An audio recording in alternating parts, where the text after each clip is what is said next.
Imagine this. A Thai girl from a small province called Buriram, a place most of the world had never heard of, walks into a Netflix production meeting in Los Angeles. Not as a K-pop idol, not as a music act, as an actress. As a leading lady. As someone who, at this exact moment in time, has the leverage, the global audience, and the career architecture to make Hollywood say yes. That moment, that specific pivot, is what this video is really about. Because you've probably heard the name TYGO by now. You've probably seen the headlines, the fan posts, the speculation threads. But here's what most of those articles don't tell you. TYGO isn't just a Netflix project. It's a calculated move. A deliberate piece in a larger strategy that Lisa has been quietly building since the moment she stepped outside the BLACKPINK framework. And the fact that it's a rom-com, that's not an accident. That's not a safe bet. That's actually the smartest, most precisely engineered genre choice she could have made. Stay with me. Because by the end of this video, you're going to understand exactly what Lisa is building, why Netflix matters more than any record deal she could have signed, and what the one detail almost nobody is talking about actually means for where her career goes from here. Section 1. Who is Lisa, really? Before we get into TYGO, before we get into the Netflix room, we need to make sure we're all looking at the same person. Because depending on where you came into Lisa's story, your mental image of her might be very different. If you found her through BLACKPINK, you know the iconic moments, the choreography that stops traffic, the Coachella performances that redefined what a live K-pop show could look like for a Western festival audience, the record-breaking YouTube numbers that made major labels take notice. If you found her through fashion, you know the Celine partnership. You know that Lisa didn't just wear the clothes. She became the visual identity of one of Europe's most prestigious luxury houses. And if you're coming in fresh, here's what you need to know in 60 seconds. Lisa, full name Lalisa Manobal, is Thai. Born in Buriram, raised in Bangkok after moving there to train at the age of 13. She auditioned for YG Entertainment in Seoul, became the first non-Korean trainee to pass that audition process, and in 2016 debuted with BLACKPINK, a group that would go on to become arguably the most globally visible K-pop act of the decade. She also went solo. And here's where the narrative starts to shift in a way that matters for everything we're discussing today. Her 2021 solo release, Lalisa, broke streaming records in ways that went beyond K-pop metrics. It wasn't just performing on K-pop charts. It was crossing over. The numbers were coming from markets that don't traditionally engage with Korean music. The United States, the United Kingdom, Brazil, Southeast Asia. What that told the industry, and what it told Lisa's team, was that the audience for Lisa, the solo artist, was genuinely global. Not global, the way a K-pop act is global. Global in the way a pop star is global. By the time BLACKPINK's most recent chapter concluded its touring cycle, Lisa had already begun the architecture of something new.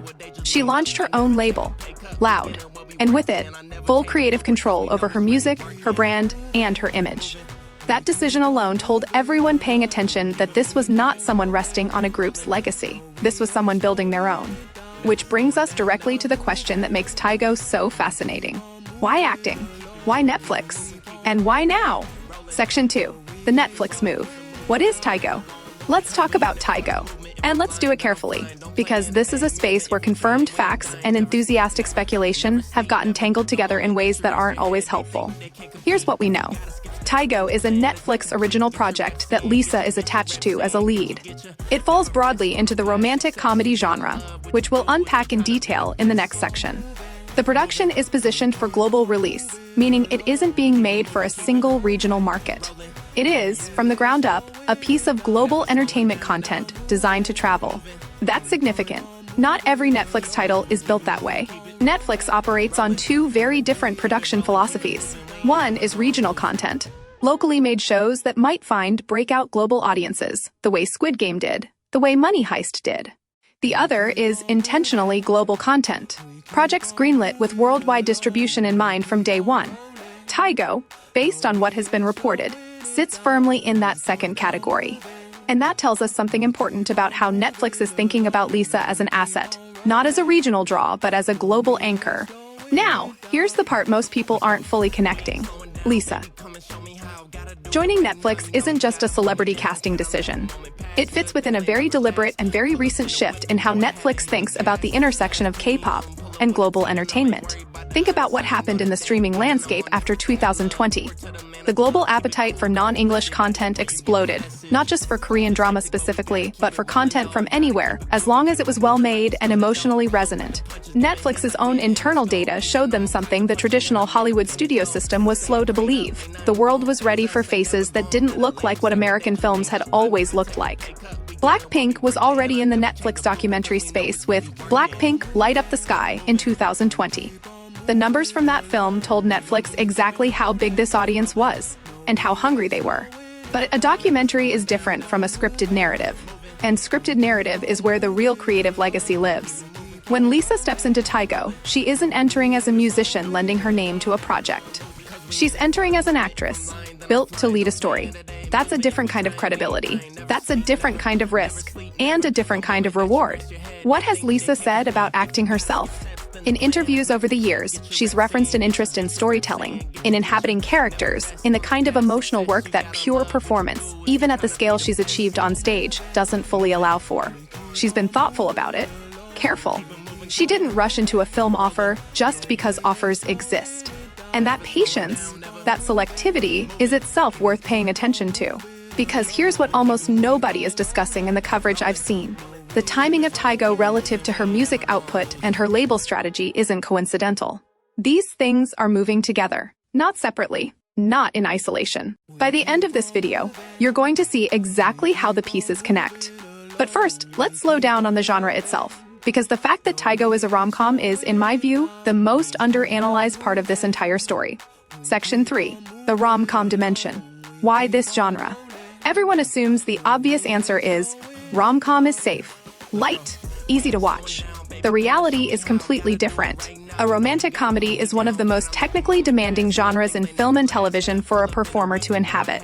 It requires comedic timing, which is notoriously difficult to teach. It requires chemistry, which cannot be faked by sheer professionalism alone. And it requires a specific kind of vulnerability, a warmth, an openness, a willingness to be seen. That is very different from the controlled power of a stage performance. Choosing a rom-com for your first major Western acting debut is not playing it safe. It's actually one of the harder challenges a performer can take on.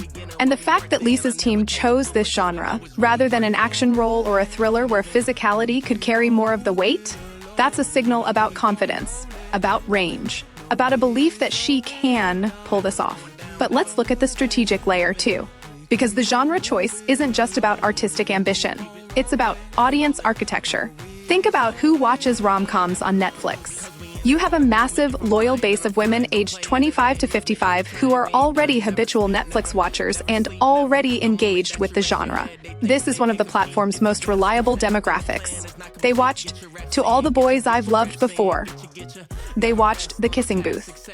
They showed up for Anyone But You. These viewers are not the same as the K-pop fan base, but they're not hostile to it either. They're open. They're curious.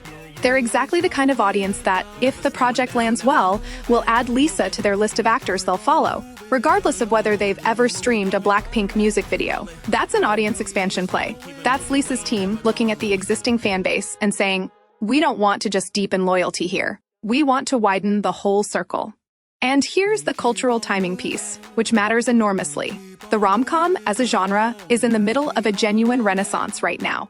It went through a long period, roughly the mid-2000s to the early 2010s, where it was considered disposable.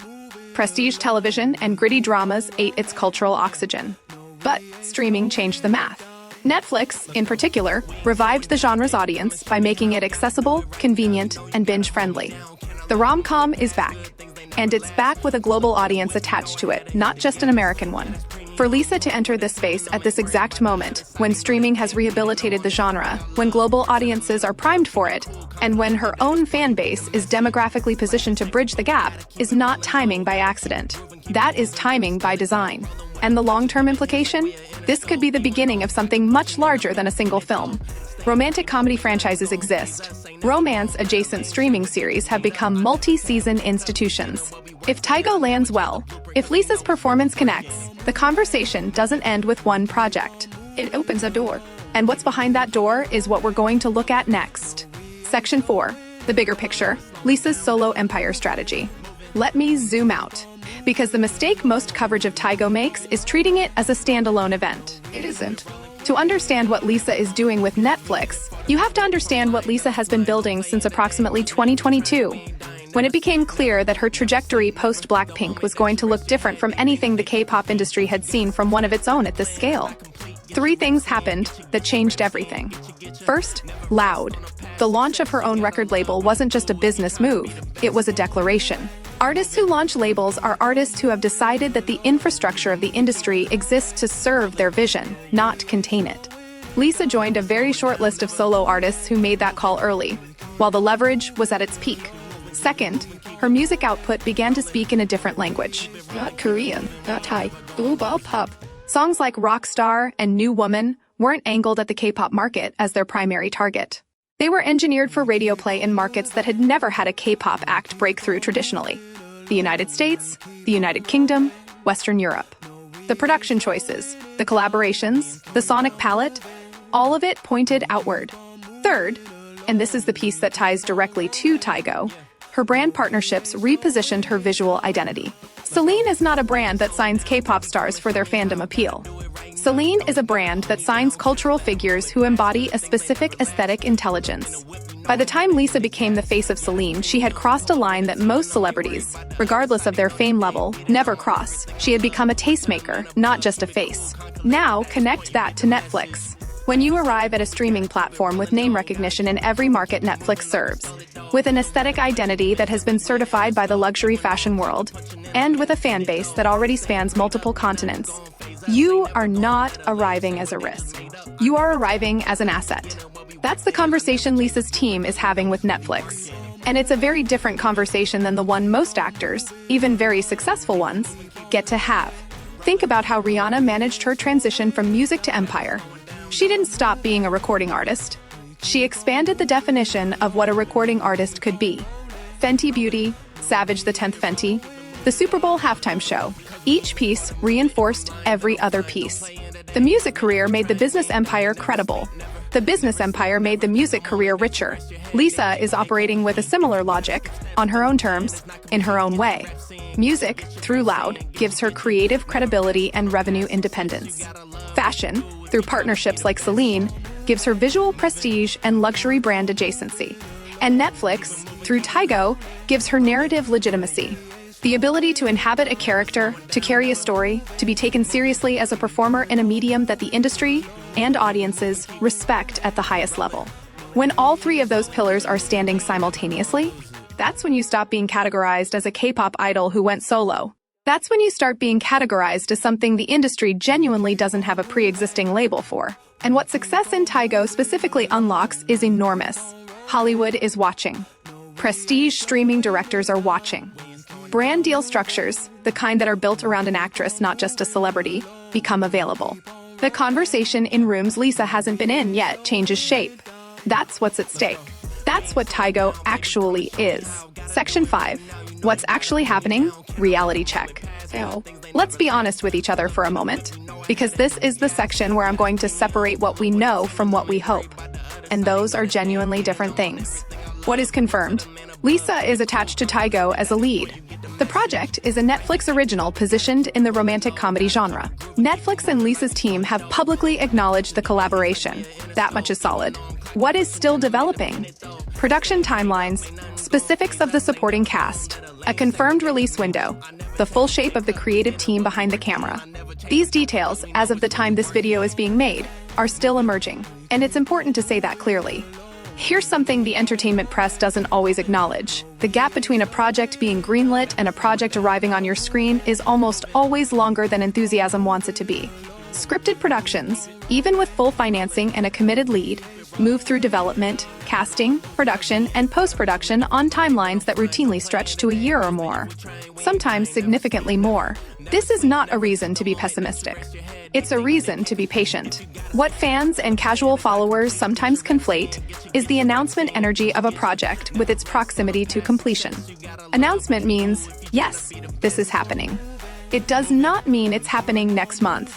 What should you realistically expect? Expect a proper production process. Expect that Lisa, who is approaching this with the same precision she's applied to every other major move in her career, is not rushing it. Expect that when TYGO lands, it will have been given the time and the care that a debut performance in a new medium deserves. What we also know is this: Netflix does not invest at this level in a project without believing in its commercial and cultural viability. Netflix greenlit this knowing what it was getting. That's not speculation. That's how the business works. Projects at this scale, with this profile of lead talent, go through extensive development conversations before a single script page is locked. So the confirmation itself, the fact that this is happening at all, is the data point. Everything else is detail that will reveal itself in time. One more thing worth naming: the noise around TYGO in fan spaces is massive. And fan enthusiasm is a beautiful thing. It's also, occasionally, a machine that generates misinformation without intending to. Hold the specifics you read on social media lightly. Follow official sources. Trust the process. Because Lisa's team is not moving fast for the sake of hype. They are moving deliberately for the sake of legacy. And those two things require very different timelines. Section 6. Emotional resonance. Why this moment matters. I want to step back from the analysis for a moment. Because all the strategy in the world, the genre calculations, the platform leverage, the brand architecture, doesn't fully capture what's actually happening here. There is a girl from Buriram, a province in northeastern Thailand that most people in America and Europe couldn't place on a map. A girl who, at 13 years old, took herself to Bangkok to chase something she could barely articulate. Just a conviction that there was a bigger stage somewhere, and that she belonged on it. She auditioned in a language she didn't fully speak yet. She passed. She trained harder than most professional athletes train. She moved to a country that wasn't hers, into an industry that didn't have a framework for what she was, and she built one. That is not a K-pop success story. That's a human story about what it costs to become exactly who you're supposed to be. And TYGO, this Netflix rom-com that sounds, on paper, like a pleasant entertainment project, is actually the next act of that story. There is something deeply significant about an Asian woman not just reaching Western entertainment, but being given the leading role. Not the supporting part, not the exotic best friend, not the cameo. The lead, the romantic center of the narrative. The person the audience is asked to root for, to fall in love with alongside. That representation matters, not in an abstract political sense, in a deeply human, specific, personal sense. There are 13-year-old girls in Buriram right now. In Bangkok, in Chiang Mai, in Jakarta, in Manila, and Kuala Lumpur. And they are going to watch a film on Netflix in which someone who looks like them, who comes from a place like theirs, is the protagonist. Is the one the story revolves around. Is the one who gets the ending. That is not a small thing. Lisa has always understood, perhaps better than anyone in the industry has articulated for her, that her visibility is not just about her. It never was. Every time she performed at a scale the world hadn't seen from a Thai artist, every time she appeared on a luxury brand campaign in a space where that face was historically absent, she was changing the story of what's possible. TYGO is the next chapter. And whatever happens at the box office or on the streaming charts, whatever the reviews say, whatever the algorithm decides to do with it, the fact that it exists, that she's in it, that she chose it, that chapter is already written. We started this video with a question: what is actually happening with Lisa's Netflix era? And the honest, complete answer is this: what's happening is bigger than one film. What's happening is that one of the most globally visible entertainers of the last decade is deliberately, methodically, and on her own terms, expanding the definition of what her career can be.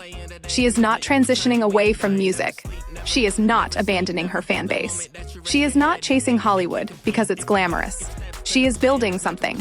And TYGO is a foundational piece of that something. We don't know yet how TYGO ends, how it lands with audiences, how critics receive it, what it opens up for her next. That story is still being written, literally. But what we do know is that every major move Lisa has made has been measured, strategic, and ultimately correct. And if that pattern holds, and there's no reason to believe it won't, then this Netflix chapter is going to be worth paying very close attention to. So here's what I want to ask you, and I genuinely want to know your answer in the comments. If TYGO succeeds, if Lisa's rom-com becomes a genuine Netflix hit, what do you think she should do next? A franchise sequel? A dramatic pivot? A prestige limited series? Let me know below. If you've made it this far, you clearly care about this story. Hit subscribe so you don't miss the next chapter, because there will absolutely be a next chapter to cover. And speaking of next chapters, in our next video, we're going to look at the broader phenomenon of K-pop's collision with Western entertainment. Who's attempted it before Lisa? what worked, what didn't, and what it tells us about where the industry is headed. You're going to want to be here for that one. We'll see you there.